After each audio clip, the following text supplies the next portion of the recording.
I have a message. I have a message for President Macron.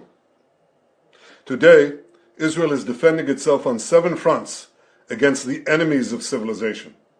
We're fighting in Gaza against Hamas, those savages who murdered, raped, beheaded, and burned our people on October 7th.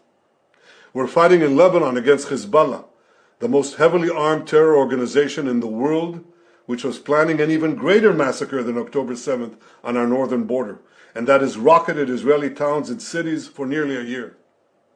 We're fighting against the Houthis in Yemen and the Shiite militias in Iraq and Syria that together have launched hundreds of drones and missile attacks against Israel.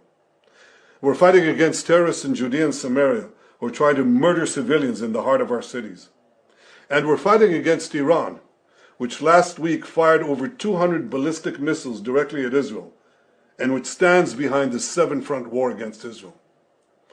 As Israel fights the forces of barbarism led by Iran, all civilized countries should be standing firmly by Israel's side.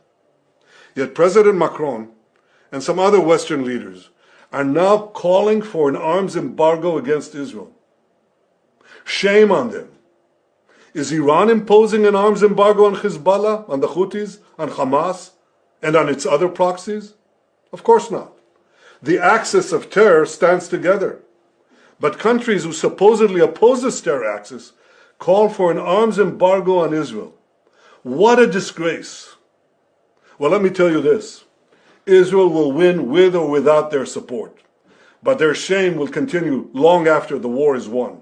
For in defending ourselves against this barbarism, Israel is defending civilizations against those who seek to impose a dark age of fanaticism on all of us. Rest assured, Israel will fight until the battle is won, for our sake and for the sake of the peace and security of the entire world.